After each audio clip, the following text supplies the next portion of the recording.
You want to start a career in IT or cybersecurity, but you just don't know where to start or what to do to prepare for your first job? Stay tuned, because in today's episode, I bring to you the 11 crucial steps you should take to guarantee your first job in IT or cybersecurity.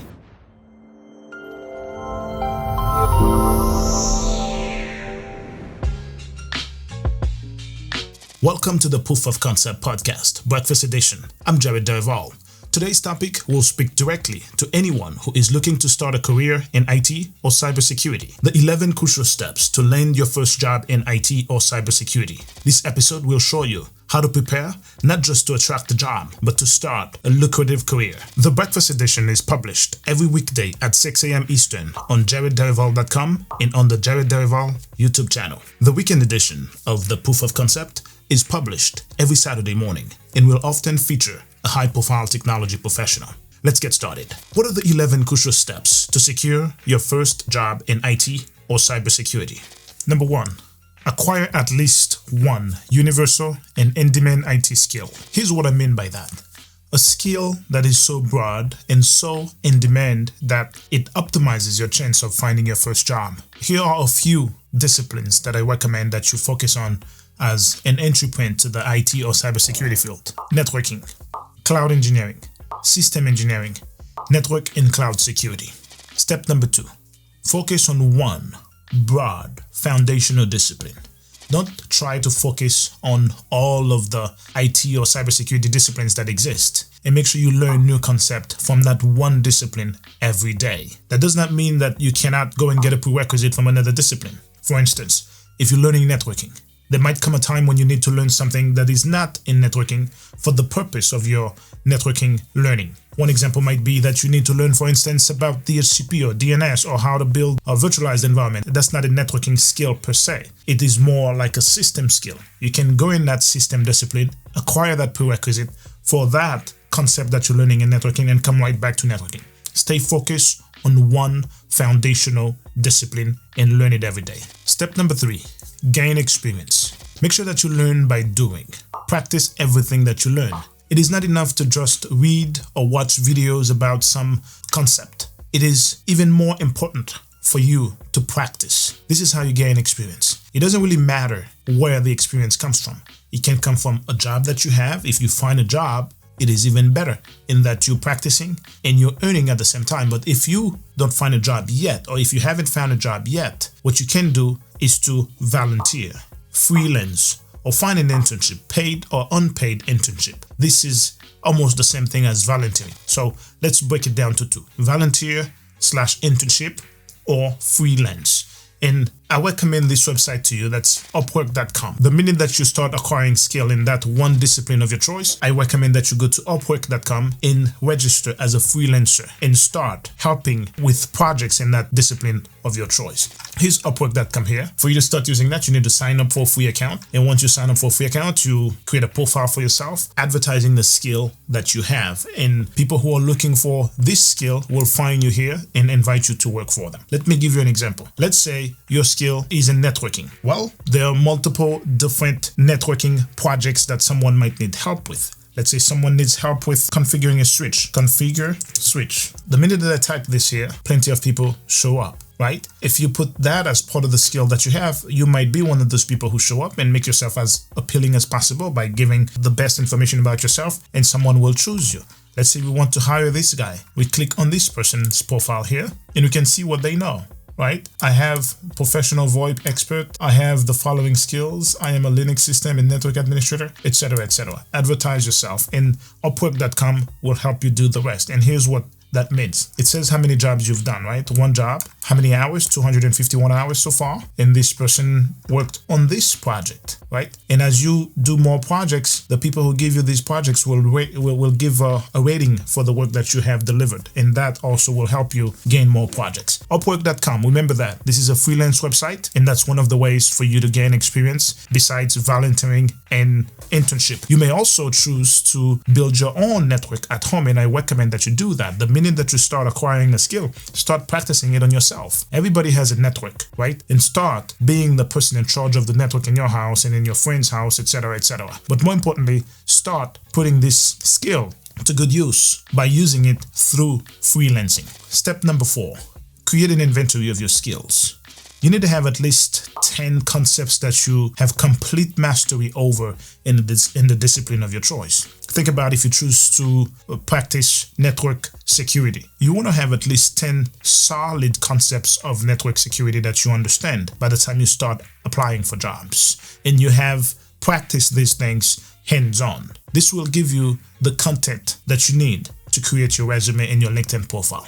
You want to inventory those skills, right? To ensure that you have the content that you need to create your resume and your LinkedIn profile. It will also make it easier for you to customize your resume whenever you want to apply for a new job and you want to select specific skills that match the job description. Let me give you an example of a skill inventory. I have this skill inventory that I have created here and I have advised students to use before and they have found great results with it. If you'd like to have a copy of this skill inventory, all you need to do is to create a free account on my website, jaredderival.com, and you'll be able to download this and other free contents that I have there. You won't be able to have access to this unless you have a free account on my website. Now, this skill inventory is designed to help you highlight the skills that you have in a problem, solution, and skill format. Up on top here, if you choose to, you can fill these out, but that's not mandatory. You should start over here.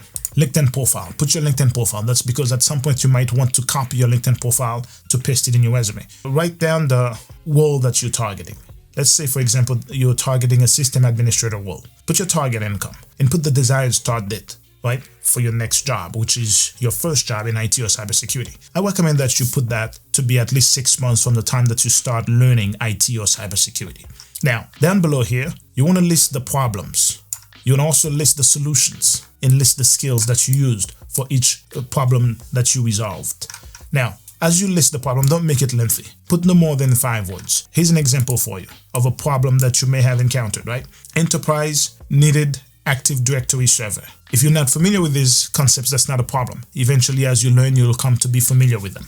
Now, this enterprise that we're talking about here certainly is not an enterprise where you worked before. It may be through the freelancing or through the volunteering or internship projects that you have been involved in, right? And so you you encountered this problem and you solved this problem this way, right? You built a virtualized environment with VMware technology. You installed Windows 22 operating system. You enabled Active Directory to solve the problem of Active Directory that the enterprise had. And these are the skills that you use to do that. Now, this is going to prove to be mightily useful for you in the future as you build your resume and your LinkedIn profile. Number 5. Create a resume that highlights not only your skills, but also the problems that you have solved using your skills. Show your passion for IT through effort. And here, effort can mean skill that you have acquired, training that you have attended, education such as certificate, formal education, etc. You want to put your best foot forward. You want to put your skills forward because at the end, what you are offering to the employer is your skill. The skills that you have acquired that you intend to use to solve the employer's problem. Now, next to the skill inventory, I have a resume template here that I have built. You can use this resume template if you don't have another one that's better than that. And to have access to this, again, all you need to do is to create a free account on my website, jaredderival.com, and have access to this and other free contents that I host up there for people with free accounts. Now, up there, you put your name, your complete name, and your phone number, your email address, and your LinkedIn profile. Copy the link to your LinkedIn profile and put it up here. That way the employer can easily find you on LinkedIn. Now, write something about yourself. I propose that you say, I am, you start with I am a, and you put the title, the job that you are targeting. Why is it that you put the job that you're targeting even if you haven't had this job before? That is because you have been practicing this position and you have gained experience in this position either through internship, through volunteering, and through freelancing. That makes you that professional, right? The skill is what makes you the professional. It's not the job that you have had in the past. So if you have the job and you don't have the skill, I don't believe you are that professional. But if you have the skill, you don't have the job, you are the professional. So I am a network administrator who is passionate about the field of networking. Here you're putting keywords, network administrator, passionate about the field of networking. It's showing that you are invested in this field, that you have made significant efforts, and you're going to continue in that same mindset to demonstrate your skills, your passion, and the effort that you have put to get to where you are. That gives the employer a good idea of where you're going in the future and why they should invest in you by giving you the opportunity to work for them. You put your objective, your skills, you start copying. You see, over here, you start copying the skills that you listed here, right? And you're pasting them here as it makes sense for the job that you're targeting.